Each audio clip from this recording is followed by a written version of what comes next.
is such a shame. The world is so busy.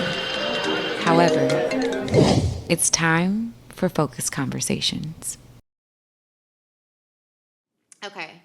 Hello and welcome to Focus Conversations. Today I have with me somebody that I'm super excited to have a chat with. I have Korie Griggs here with me, and this is an understatement. She is a phenomenal woman. We kind of came up with a little title here. She is an activist of healing, and she does that through the medium of conversation and poetry. She also has a magazine that she runs. And speaking of poetry, she has a book that is coming out this fall, 2022. Yes. So I'm super excited that I get to talk to her. I really don't even know much about the book, just so that this could be like a genuine unveiling of what we're going to be learning. The title of the book is called Suffer Well, Poems for Grieving. Yes. So fall 2022, this is Miss Korie Griggs, and we're going to jump into this conversation. Today, our main topic, we're going to be talking about life after death. So if you've lost somebody, this is definitely the episode for you to tune into. We're just going to talk about like healing processes, thoughts that we might have had, and things that we can just kind of all genuinely share once you lose somebody, and then like what do you do after that. So welcome, Katie. Hey. Woo! I'm so happy to be here. I'm so happy you're here.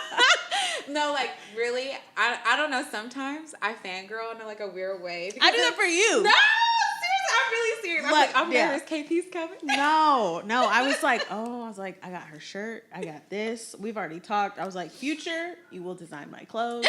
We're just like manifesting. It's happening. I love it. Well, you know what? Speaking of the shirts, KP did order one of the Good Thought shirts, and then just to kind of jump into it, maybe like a little icebreaker, remind me, what was the statement that you got embroidered on yours? The so I think, so I am. Okay. Yes. So tell me, what has it been like when you wear that in public, or like how do you feel? Yeah, well, I first started wearing it just like around home, like to remind myself, because in relation to grief and death, like I was having a lot of negative thoughts of just like, well, why do I still get to be here? Like, and it's like those thoughts impact every single thing, like impact how I interact with my partner, how I interact with the world, how I interact with myself.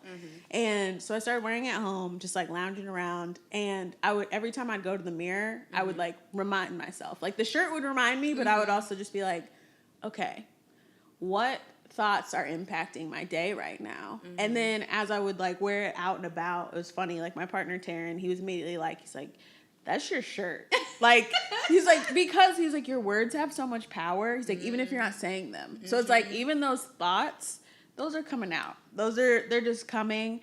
And so it's been like just a great reminder all around, like for myself, but I can like see people read it of just like, oh, because you do like it's like this, you're not thinking about anything. And then you see these words and it's like, oh yeah, that's true. And I need to remember that. So it's been a great reminder. Well, you know what? It seems to me then I did exactly what I was trying to do. Yes. So like with that statement, I really just wanted people to have like conscious thoughts, which is really the whole point behind Good Thoughts. Like I just want people to I want you to think about everything that is happening and then what you're thinking in those moments, because you do create your reality. Yes. Even if you're going through a moment of dealing with death and grieving, you can still choose how you grieve. And so I kind of want to just like jump into it and just, I mean, honestly, just tell us where you are. I know that you have lost a lot of people, and my heart definitely goes out to you, because to deal with it, a little background about Korie, you know, she kind of just, I don't like saying it like that, but you kind of grew up with death. Like, you know, like looming. I've always explained it is that I've been grieving since I was 8 years old. Like, that's just my reality. It's like my story, and it's led me to everything that I am. Like, I mean, my brother passed when I was 8, my mom when I was 14. And then this past year, both my grandparents within a week, and like they were my parents. Like grandparents, yes, but they raised me. Like they did everything for me, like especially after my mom. And I don't take that lightly, because I'm like, my life would be vastly different had they not said, no, like, you are ours.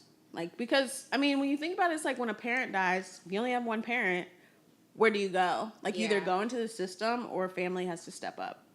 And not all families want to step up. So they did, and then two of my very best friends this year too. So, well, this past year. So it's like, I'm no stranger to it, and I'd like to be, but it's just, that's where I am. That's my life. I think for me, if you're able to kind of walk us through, I know, because I'm thinking of it in two parts, right? Yeah. So your first experience, you're 8 years old. How do you really process it was your brother? So it's obviously somebody that you love near and dear. Yeah. But then it's a two-part question. So walk us through kind of like being 8 and dealing with that, but then now being in your 30s and being like, okay, I was 8 when I dealt with that. How did that kind of help you, maybe even hinder you through your process of grieving later? Yeah. So being so young, I didn't fully understand what was happening, obviously. Like, okay, I knew I never get to see this person again. I never, like, that's what I understood. But the adults in your life, their grief impacts you as a child. So my grandma, my mom, like, my mom became extremely depressed after my brother died. She became a hoarder. Like, now as an adult, I can look at it for what it was. I'm like, oh, she was so depressed. And I took that on as like, I have to make her happy. Like, if you ask anyone in my family, they're like, oh my gosh, you were the goofiest kid, the happiest kid, just like bubbly. And it's like, I felt like I had to be. Like, I didn't feel like sadness was really an option. Because it's like, my mom is so sad. And I will never forget, like, the day my brother died, we're like in the hospital room. And she just like picks me up and holds me. And she's like, you are all I have left. And like, she's like shaking and crying. And I can so distinctly remember it. Like, I remember the room smell. I remember just like the way she felt. Like, she felt different to me. And I think it was the first time I realized, like, you break. Like, you break in a way. And I didn't feel like I was allowed to. And so, and I mean, even my grandma, like, I remember I didn't want to go to school after my brother died. And she was like, you have to keep going. Like, you don't get to just quit. Like, you don't get to stop, which was valuable. But as an 8-year-old, I felt like that meant, oh, you're just like, I'm not allowed to be sad. I'm not allowed to cry. I'm not allowed to like do any of this. Like, I have to just like shove it away and go. And that's what I did. And I mean, that's honestly, that prepared me for when my mom passed. Like, I went to school the very same day. Before we go into that, though, I want to unpack what you said, where your mom told you you were the only thing that she had left now. Yeah.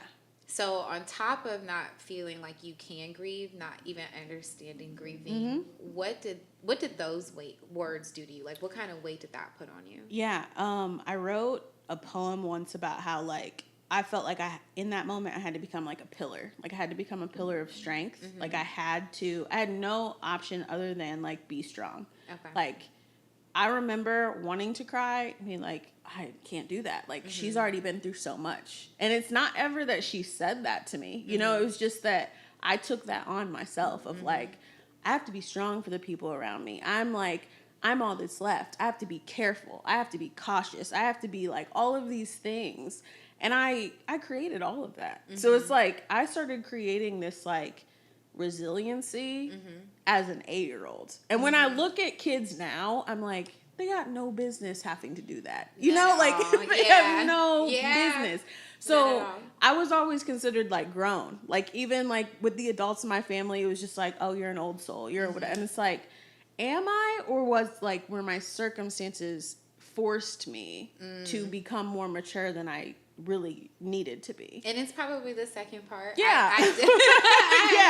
I've definitely experienced that version of growing up. Yeah. It wasn't due to death, but it was definitely due to a separation of like parents. Yeah. And it was always the funny joke, like, oh, look at her, she's running around, right? Like, you know, doing taking care of everybody, doing all that stuff. But then what I had to learn through therapy, I had to actually unlearn that behavior because that then creates codependency. Mm-hmm. That then creates your worth being validated through how everybody else Yeah. is seeing you, and it's not fair. It definitely not when you're grieving. But Yeah. I also understand that, you know, people, your parents, they can only be so much to you, and everybody's human. Because I definitely had a very similar experience through my like meeting with death, where everybody looked at me and they were like, go be happy, go be excitable, like, Victoria, this isn't you. So it can be very like heavy, you know. But you were going to go in and kind of like talk into about where your mindset went when your mother passed away. So what was that like for you? So she'd been sick off and on for like 2 years. So she passed from cervical cancer, and that was one, like, I knew it was coming. Okay. So even though I was a teenager, I was still just like, I was fully aware. Like, in-home hospice comes in, like, they're preparing us, they're walking us through how to care for her, all of these things. So it's like, we were having conversations. Like, she was just like, is there anything you want to know? What, like, what? Like, these are our last conversations. So all of that felt very surreal. But because of just the years prior of like, okay, when someone dies, like, yeah, you get to cry a little bit, but you got to pick it up and go. I went so quick with my mom's death, like, to the point that, like, I didn't grieve until I was 25. So she passes when I'm 14. I went to school the very same day. Like, she died it was a Friday morning, October 15th. She died that morning. I was doing my hair. My grandma comes up and she says, she's gone. I didn't even go in the room. I didn't do anything. I said, okay, well, I'm ready for school. Like, I did not cry. Like, I distinctly remember, like, I didn't cry all day. Like, I was just like, this is what happens. This is life. Like, this already happened to me once. This is going to keep happening. Because that resiliency was built up it was built up from your brother passing. Yes. Like, it was so just like, I was just like, okay. Like, not that I wasn't hurt or saddened or anything, but I was just so, I just was like, okay, life has to keep going. Like, I'm still here, so what am I supposed to do? Well, looking back on that time, what were your coping mechanisms in such a emotional death state, you know? Yeah. What I just wanted to be with my friends. Like, I didn't even want to be around my family. I wanted to be as far removed from that house as possible. Like, I never wanted to be in the house. I was always wanting to just, like, go do something. Like, I was running as far away from possible, like, as possible from grief. Like, if I had an opportunity to go spend the night with friends, I was going. If I could go on a trip, I was going. As soon as I got my license, I was gone. Like, I used to sneak out of the house at night, not to even do anything except, like, go read at the park. Like, I was just so, like, get me out of this. Right. And I didn't have the language for that. Like, I needed to face the fact that, like, my mother just died. Like, the only woman that I can see myself in is gone. Like, and that's a big deal. Huge. Like, huge. And so I went through my whole high school, like, searching.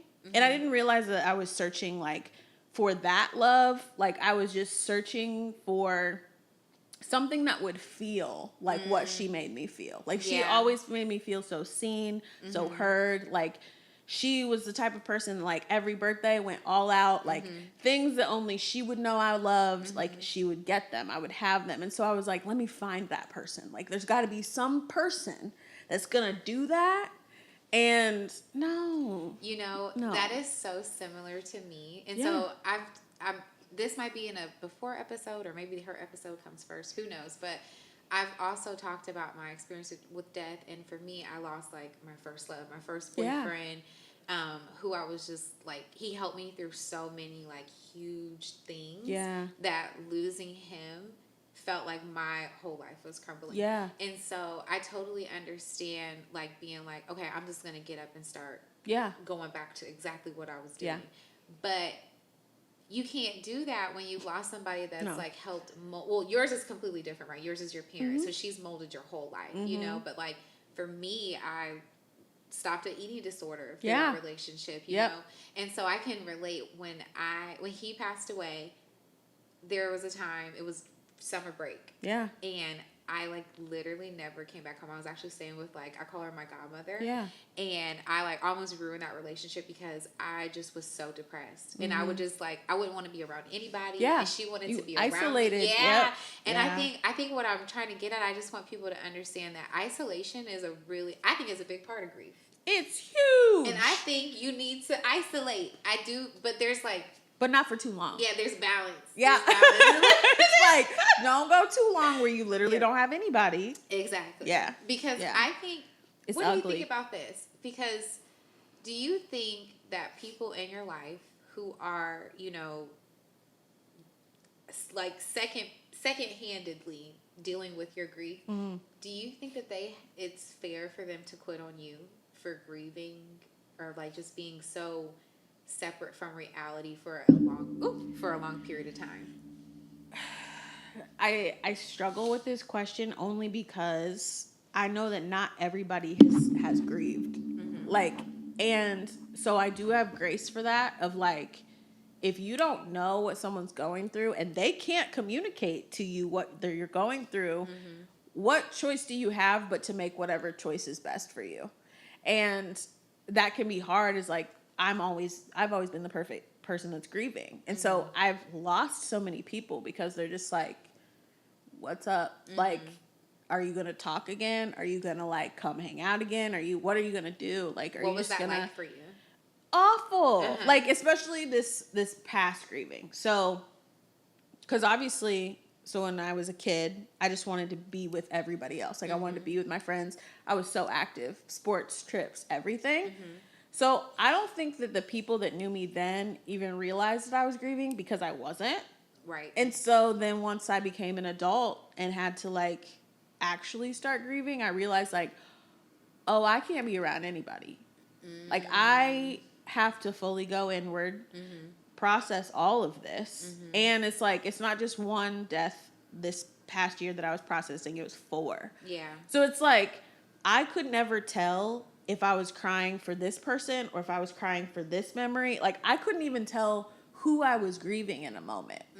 And then I started to grieve myself because I was like, I can't come out of this. Like, and when I do come out of this, I don't even know if I'm someone that people that love me will like. Like, I don't even know if I will like myself. Wow. Because I knew, like, I felt to my core, I was like, I've lost the people that raised me. I've lost the 2 people that believed I could be an artist full time to no ends. Like, those 2 people were just like, you can do whatever, you can do it. And I will support you. I believe in you. And it's like, we planned so many dreams together. And I'm like, do I still have those dreams? Like, can I do those without those people? What does this look like? So it's like, I don't have any like anger or anything towards people that I really am not close with anymore because of my grief. I'm very like, okay, I see them and their experience. I see that they've never grieved. I see that they've never lost somebody as close. And the only reason I can say this is because my partner, Taryn, he had never grieved. Like, he'd never lost somebody close until Vince. He'd never, like, he had never seen someone dying until he's in the house with my grandpa. And I'm like, changing him, giving him medicine. Like, I'm doing this work that he's never seen someone have to do before. And he was just like, oh, like this, like, and he was thankfully able to translate that to, if I feel this much, just watching, just like feeling this much, I can only imagine what you're feeling. To actually go through it. And then, because I think what's a really interesting experience that you've had, in a way of like, it could really help people heal, is you've helped your loved one get to their end. And I think that is a different type of weight and responsibility. Yes. So how do you navigate grieving through that? Because it's almost like, it's like, start grieving now, but then love and be in this moment with your person. So with my mom, thankfully, like, my family kept me pretty removed from that. Like, I helped a little bit, but like, I was still in school, still doing sports. So, and I was young. So I didn't see a lot. Like, I would basically see her in the morning before school, come home, and just have short interactions. Okay. They protected me a lot in that way. But with my grandfather, in July, I went home. Like, I just felt something in my spirit. I was like, I need to go home. And it just happened. They hadn't told me yet, but he had decided to start in-home hospice that week. Okay. And so I walk in, and they're immediate, like, they've got him in the bed, they've got him everything, and I'm just like, oh, okay. Like, this is my first time walking into this house where he can't walk, where he can't, you know, and my grandma already exhausted. I gotcha. Like, she was in perfect health, but she was exhausted. And I extended my trip. I was only supposed to be there like 2 days. And everything in me was like, oh, I'm supposed to stay here. Like, I'm supposed to see this through. I believe, like, it is an honor to care for those that have cared for you.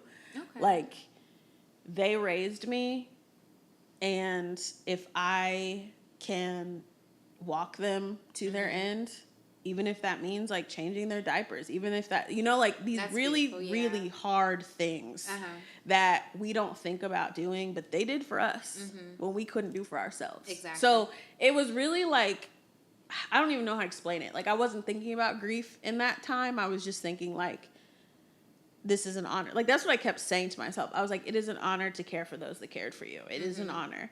And because I extended my trip, I woke up, it was July 24th. I woke up that morning and went to just, like, say good morning to my grandparents. And my grandma was sitting on the couch and she didn't wake up.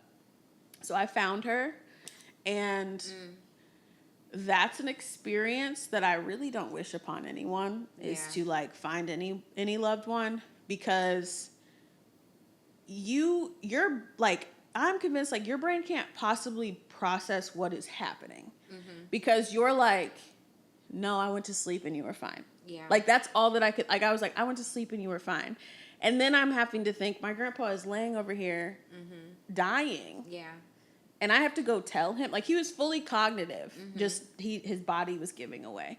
So I had to go tell him that his wife of 53 years is not breathing, like, unexpectedly, out of the blue. Yeah. And it's just like, still to this day, like, I have moments where I'm still processing that morning because it was so just like a blur of like, I didn't even call 911 first because I knew. I was like, there's nothing that we can do. I called both of my aunts. They come. Then I call 911. They come. And it was just like this one moment after another of like, this was not what I was, like, I was preparing for my grandfather. Yeah. Like, and then I immediately was like, okay, didn't even get to grieve her, had to start caring for him. Right. So that time, I wouldn't even say that I was grieving. Like, I was in full, like, caretaker mode of like, and I almost didn't feel like I could. Like, I was like, he's going to his wife's funeral in an ambulance because he can't walk. And I'm riding in this ambulance to my grandmother's funeral. Like, every moment of it seemed like a joke. Like, I was like, this is not real. Like, I was like, this can't be happening. Right. Like, I was like, I came home for what was supposed to be 2 days, and it turned into 4 months. Wow. Like, because I couldn't leave. Like, they passed within a week of each other, and it was just like, that week felt like a year. Right. Like, it was just like, okay, bury her, care for him, bury him, then bury my friend. And then, like, you know, like, It was just back to back to back. oh, yes. Yeah, 'cause and I it didn't didn't even- stop. Yeah, I didn't realize the grandmother portion to your story. Whereas, and which is even crazier because to an extent I can relate to that part. Because, like, for when I went through my death that I experienced, we had a whole list of errands to run the next day. You know, it's like my first day of summer break. Yeah. I literally am calling around looking for him, like driving around. I was scared to tell his mom because she's like at this like church event, like a stay the night camp thing. So I'm like, I'm going to find him. Everything is going to be okay. I'm like, that's what I'm going to do. I'm driving around just searching. And so it's just to say there are so many ways to experience death that it can be really hard to then decide to grieve. Yeah. Especially when you're in situations where, like for yours, you just had to immediately take on a new role once it happened. Yeah. So it's like things like you didn't get the option to be like, okay, I'm going to sit here. I'm going to like process this. And then for me, I felt like I didn't get the option because no one had ever seen me be so sad before. Yeah. And it's like, what do? We need Victoria back. And it's like, I completely, when you said the part about, am I even going to like myself after I heal from this? Yeah. I was there. Oh my God. I still feel like I'm there because a lot of times I still feel like a stranger to myself because things that used to work for like even self-care do not work for me anymore. It's like, okay, I have to learn to talk to myself different. I have to learn because I never realized how often I called home. I never realized how often I'd call, like different things that were my modes of support gone. So it's like, there are so many things I'm reinventing and rebuilding that a lot of times I'm like, what is this life? And who is living it? Because grief just shifts you. Like, it makes you look at the world different. It makes you speak different. It makes you just sit different. Like, do everything different. It really does. Because it's like what you said. I don't think it's kind of like imagining like God and like infinity. Yeah. You don't really realize what it's like to not have that person around until they're just literally not. It's almost as simple as you move my plant that's just normally in this spot. And it's missing. And then you're like, what is it? And you can always feel because you always reach out. It's like that phantom limb syndrome. Like you're always going to want to reach out to that person. Yeah. And so I guess for me, I just want to always caution people, like, just grieve how you need to grieve, which brings me to... There are no rules. None at all. Like, no rules. Because for me, I started painting and sewing. That's where you got that. And then I know for you, you also chose a medium of creating jewelry. Yeah. So walk us through, like, what would you say to somebody who is currently grieving right now? They see no light, no sight at the end of anything.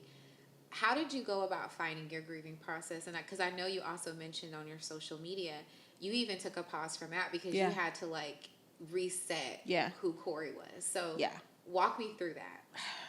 I would say, so jewelry started actually me grieving my marriage that ended. So I had so much anger, like so much anger. And I tried boxing, not for me. I was like, where do I put this energy? Like, I was like, I have so much energy and I'm not a yeller. Like, even it's strange to me to talk any louder than this. Like, I'm very just like, I like to be close in my body. This is it. And so I'm like, how do I get rid of this, like, energy? Like, not even get, like, because I knew it was necessary, but I just needed to, like, feel it leave for a little bit. And so that's when I started metal stamping. And I remembered that my grandpa used to like make jewelry out of spoons. And I was like, okay, like that's metal. That's something hard. And I can like bend it and feel, just all this like energy just move. And so I went to him and he taught me then how to make spoon rings and bracelets and forks and everything. Oh, wow. So it was like the metal stamping started first. I would just literally stamp out cuss words because I was like, this is so weird. Like I just wanted it all out. Like it was my form of yelling and it was loud. So it was like I'm hammering on metal and just driving my cousin that I was living with at the time crazy. Like she was like, okay, you can do this from this time to this time. She was like, other times, I don't know. Like I was like, fair. Like we're in the home. Okay. And then that's when my grandpa opened his workshop to me so I could just kind of do as I pleased. And then bending metal just, I don't know, it just made me feel so strong and powerful. And it really like moved that energy through me. And I've just used that now as processing time. Like it's one of the few times where I can just like shut everything off. Like I just put my phone on Do Not Disturb, turn on some music, and whatever flows. And it's like working with metal, it's this material that's like hard and it doesn't want to bend. It doesn't want to reshape. It doesn't want to shift. And I'm forcing it to do so. And a lot of times it feels like in that process, I'm also forcing myself. Like I'm like, it can be so comfortable to be right here. But I need to be over here. And I don't want to move because it's hard and it hurts and it doesn't always feel good to like move through these like emotions and pains. So for me, it's just like it's just like a visual way and a tangible way to like learn like what I need to do next. And that's just, it's also like metal stamping I get to do with words. And so it's like, if I wrote something that I need to remind myself of, I'll put that on like a piece. Okay. And wear it. Kind of like similar with the shirts. Yeah. Like, I'll wear it and just be like, okay, that's my reminder. Uh-huh. Like, that's what I need to do. It's just my daily affirmation. Yes. Affirming. Yes. If y'all don't know nothing else or remember anything else, please start affirming. Yes. Choose your words and your thoughts intentionally. Go buy some jewelry, buy a shirt, whatever it is, journals. That just say the statements of what you want to believe, because it doesn't matter how true it is in this moment. What matters is the truth that unveils as you start to believe. Like, you operate different when you think different. Like, there's just... There's so much to it. But speaking of all this, because KP is an overall artist, she just does it all. She's definitely one of my inspirations. Let's dig into this book that's dropping. Yeah. So I essentially wrote 2 books worth. Okay. After my grandparents passed and Vince passed, I sat in their house for almost 4 months, and I just wrote. Like, I couldn't speak. People would ask me how I was. I could not tell them, but I could write. Like, and I just wrote. So this book essentially is like every poem I wrote in like the epicenter of my grief. Like, my grandparents lived in that home for 55 years. Okay. So even without them physically there, their DNA was all over that house. It still is. And that's the same house that my mom died. So it's like, I was sitting in a house of grief, literally. Like, I was just like, and I would just sit in the same chair. Like, I would sit there and just sit and think and reflect. And I felt like a zombie some days because I was just like, I didn't ever know what day it was. And like, I'm super grateful because I had saved a lot of money. Like, for what again, my spirit told me was like, just start saving. Just have a goal. So I made a goal for myself, saved it. And that's like, I kept me afloat. Like, cause I was like, I can't work. Like, I had some contracts that were like, I was supposed to be doing or supposed to be starting. I messaged all of them and I was like, I can't produce in the time that you need me to produce. I can't. And it's for all of these reasons. And while I don't need to give you any reasons, I just need you to know I can't do this. Right. And I could barely show up for myself. Like, most days I wouldn't shower. I barely brushed my teeth. I barely ate. And it's like these really, really ugly things that people rarely see in grief. Like, most of the time, like, if there was a time lapse of what I was doing in that time, like, yes, I was writing, but I was also laying on the floor.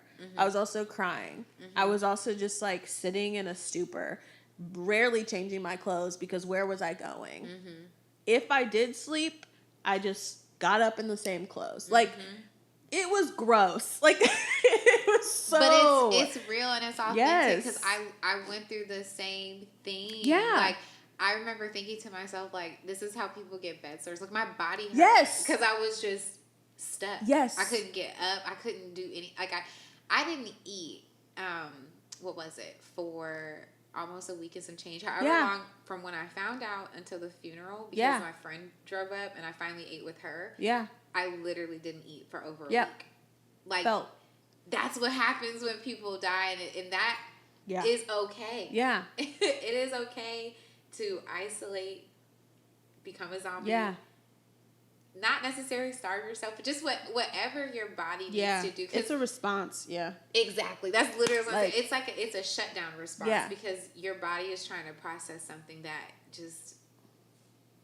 and I will hope doesn't happen often. Yeah. You know? Yeah. And it's like, I didn't feel like I got a break. And the only time I felt like I felt any sense of release was when I was writing. And so it's like, I didn't even realize I was writing a book at all. I was just like, I'm just dumping what I need to get out. And once I removed myself from that house and went back to North Carolina and was trying to get into routines, I was like, this is almost 30,000 words. Wow. Like, I was like, that's a book. Like, that's a hefty book. Like, that's 300 pages, essentially. Like, and it's poetry. So it's like, that's a lot of words. And I really sat there and I thought about it. I was like, what do I want to do? Like, what do I want to do with this pain? What have I always done with pain? I've created something. I've like had something to show for it. Because as hard and ugly and brutal as it is, it's like it's necessary for whatever. Like I might always not. I may never know it until it's my time. Like really what the purpose is, but I'm like, I know I'm not the only one grieving. Yeah. So let me like push this out. And so I started the process of like having a publisher, an editor, everything. Wow. And so yeah, so it's like it's fully alive and living, and we're in like the second stage of editing right now. Okay. And so then we'll move into design, and yeah, it'll come out in the fall. So talk to us about what does essentially a tour on healing through grief look like for you? Oh man.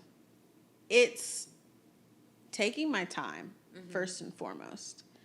And like no day ever looks the same because I don't always know what's going to find me.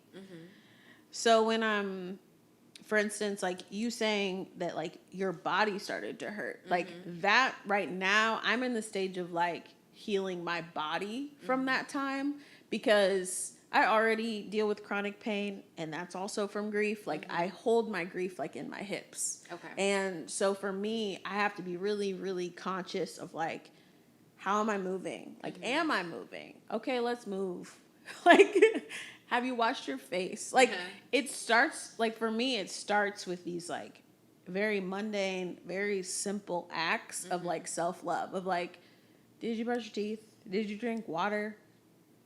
If you can't wash your hair today, plan on washing it in like at least 3 days. Like that's like at least, you know, like parameters. Yeah. like almost setting like self boundaries. And then, you know, just checking in. Like I do a lot of self check-ins like every single day. And that's how I know like what needs to come next. So what's that look like? Like what for people who don't understand checking in with self, what's that look like? Literally when I wake up, I lay like the first thing I do is I open my eyes and I just like breathe.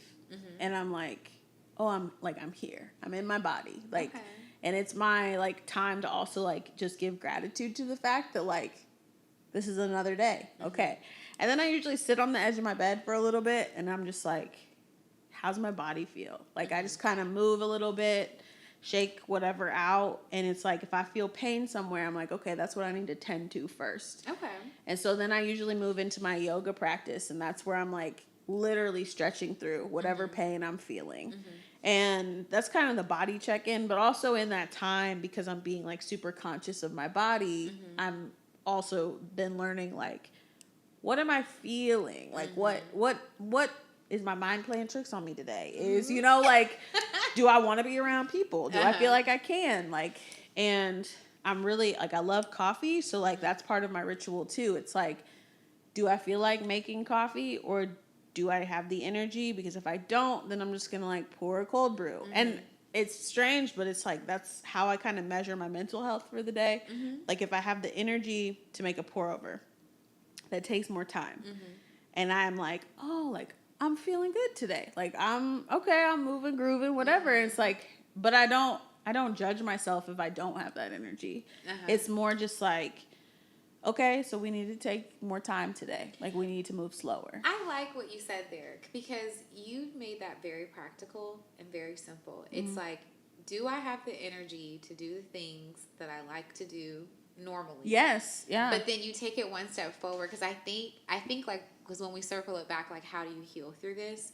I think what people then miss is the what do I do after? Yeah. Because the fact that you take your time to say, okay, can I make a pour over today? Or is it just normal drip? I put a little creamer in there. You know, what is it going to be? And if it's that, then you know, okay, what's going to get me through my day is if I operate in these avenues of things. And that is so big. Knowing yourself, knowing what is good to you. I think I'm glad that COVID or like the shutdown happened because it forced people to have to do that. And that's kind of why this podcast was even birthed, because I realized when you don't have the proper tools to like see yourself, seeing yourself can be scary. Yeah. You can start picking away at yourself. If you're going through huge moments like going through grief and all the other subjects that we cover, and then you're seeing yourself while you're going through that. Yeah.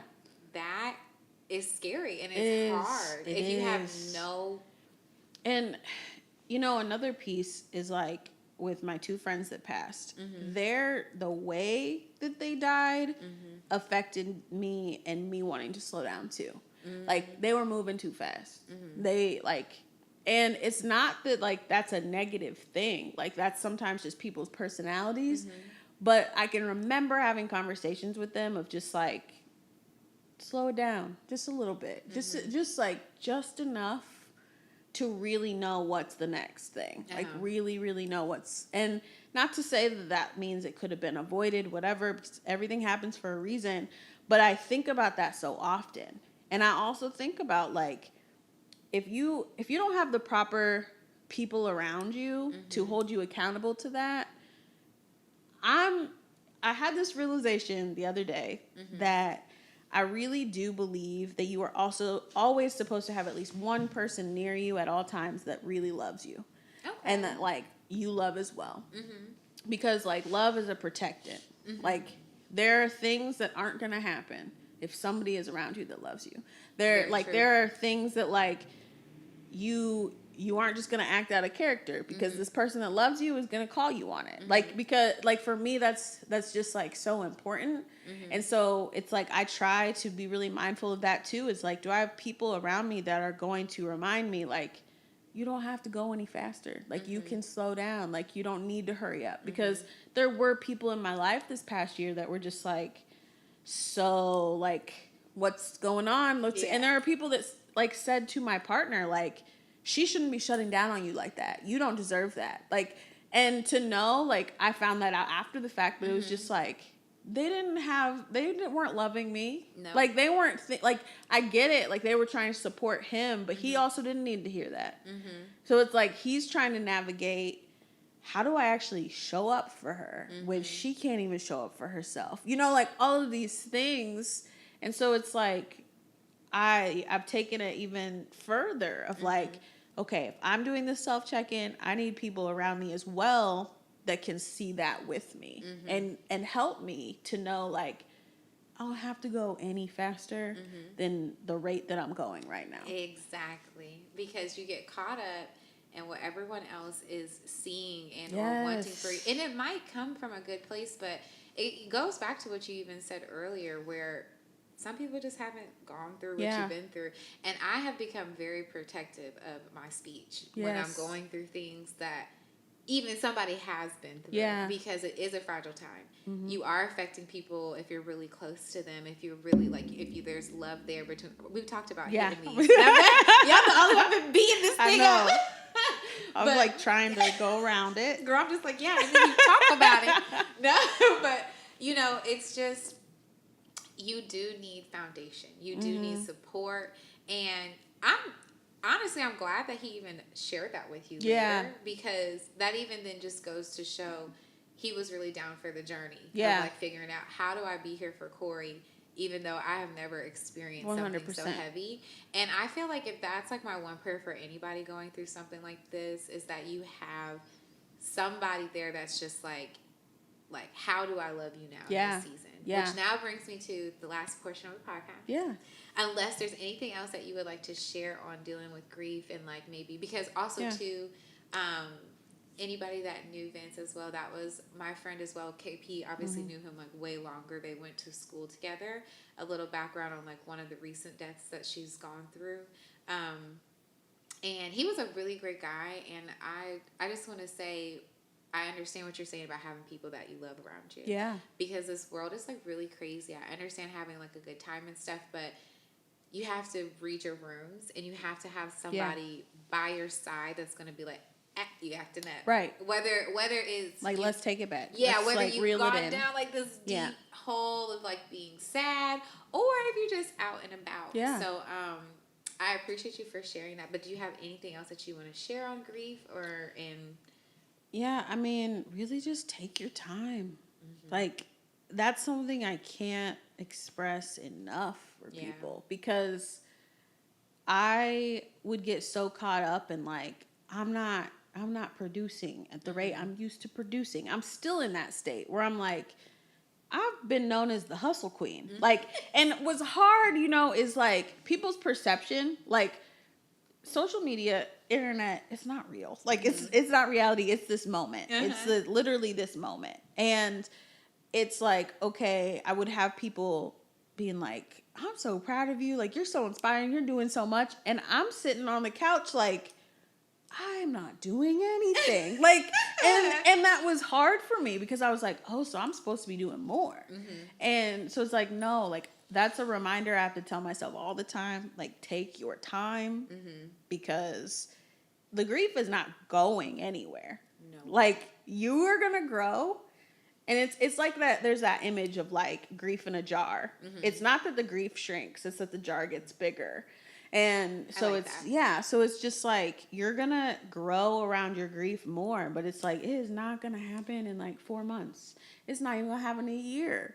Like, even when I think about like with my mom, like it took me 10 years to even begin that process. Yes. So it's like, I have no idea. She said begin. Yes, like exactly. Begin. Yeah. And so it's like just whatever that looks like, take your time.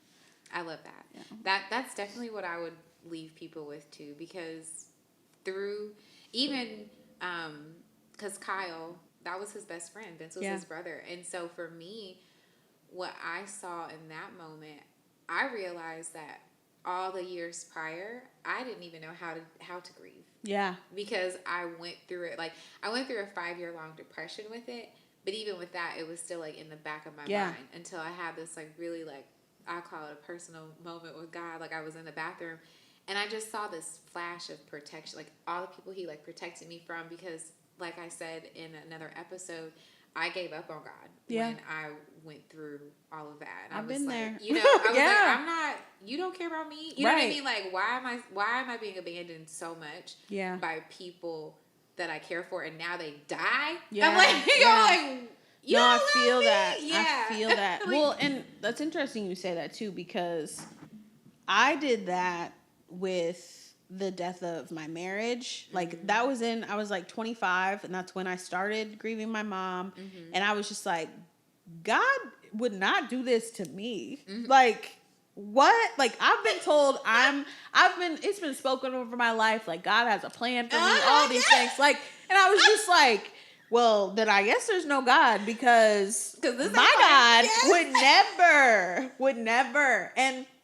But if it weren't for that, I guarantee I would have turned my back fully on God in this past year. Like if I wouldn't have then like made that journey of like praying again, of like that conversation, because this past year, I was like, there's no way I could turn my back on God because I have too many moments of just pure proof that I am protected and like guided. And it's just like, it is wild.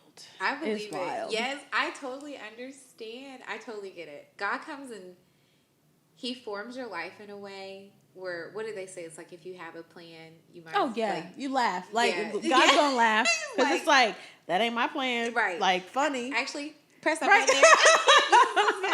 I will start preaching here because that's definitely, I get that. Yeah. Okay. But now it's time for the last round where I just kind of, they're questions that pertain to what we talked about. Okay. But you just, first thing that comes to your mind. Okay. Like one word or like sentence or what? It could be whatever comes to your mind. Cool. So with us talking about like needing people that you love around, my uncle was talking about his grief one time and he asked me a really beautiful question. So I'm going to ask you, what does love look like? Love looks like rest. Like complete comfort of just like no pressure. Like if I were to like really like visualize it, it's like the most comfortable bed of just like you just fall into it. And it's like it catches you and you're just there and you don't, I don't know, it's just peace. Like it's worry free and constant. I like that. I can see that. Okay. So then my next question, and I ask everyone this, where do you think your spirit is located? Woo! That's deep. I think my spirit is located, like, I think that it's in me. Like, I feel it because I'm in this body and my spirit's is having this experience. But oftentimes, since I feel the people that have passed, I also know that my spirit is with them. And so I feel sometimes split in half. And it used to scare me because I thought that meant, like, I'm next. Like, I have to do all of these things really quick because, like, it's why I got married so soon. It's why, like, all these things, like, that I knew I shouldn't have been doing, but I was in a rush. And so it's like, I don't know how to explain it. It's like, it's very present, but it's also, like, it's connected. Like, I don't know. It's hard to, like, tangibly something that I can't. No, I like that. Yeah. That's a good. I'm getting so many different answers too, and I'm like, and I might have got this from somebody else's podcast. I don't know, but maybe Oprah. I love Oprah. Me too. Oprah, Super watch Soul. this. Yeah. One day y'all gonna come to my Maui garden, and I'll be talking to you out there. Let's go. Let's go. Oh my God. Okay, so last question: if you could go back and tell little Korie anything, what would you tell her? I would tell her that it is okay to be soft and it is okay to feel broken and it is okay to cry and it is 100% okay to not be okay, and you do not have to be strong for everybody around you, and you can allow people to be strong for you. That was beautiful. Yeah. Well, thank you guys for coming back into the studio. Thank you, Korie, for coming and talking with me. So good to be here. We're going to do a quick little rundown. So remember, Korie makes jewelry. She is also a poet. She is a coffee enthusiast. You can also go along and follow her creative journey. You can become a patron. Go to her Instagram handle, also be in the show notes. And just make sure that you support. We're not gonna go all the way into it, but she's so many things. That's why I'm like, oh my God, she made this video. It was like Korudos. Yes, and it was basically that's a part of my grief journey. Yes. Oh my God, y'all. When I tell you, I couldn't stop crying. She triggered me so. Oh my God. I didn't even know what triggered me. Like, you guys have to go. How can they find it? It's on Instagram. It's IGTV. Okay. Yeah. So she put it on. Oh my God. When I tell you there was this, I can't even tell you the scene. Something just hit me, and I was like, oh, and like I literally just cried the whole entire night. One of my friends, Howie, tried to make me laugh, like running around the thing. Couldn't. I couldn't. I was like, when I tell you Korie is deep, like follow her journey. Like definitely pick up some of like the things that she's teaching you on, like how to self-preserve and love yourself and treat yourself like who you deserve to be. Whether you're grieving, whether you're going through any other type of mental, like, get through. She is somebody you definitely want to follow. Thank you. She is somebody that you want to hear from, and I just appreciate you for coming on. Thank you. Thank you. So, like I said, welcome to the studio. Thank you for coming in. Remember that Focus Conversations is sponsored by Viru. If you would like this exclusive shirt, they have moved to the Focus Conversations website because, as you should know now, these were promotion for the podcast. Get it all. Hey, come on. Get it all. So you can go over there to find that, and then you can also advertise or become a donor to the show. Thank you for coming in, and I hope that you have a good day. Bye, y'all. As she mentioned, I'm Marina, and the reason why I wanted to do the podcast is because I'm here to talk about the healing journey in which I went on after she passed away, of losing a partner and to suicide.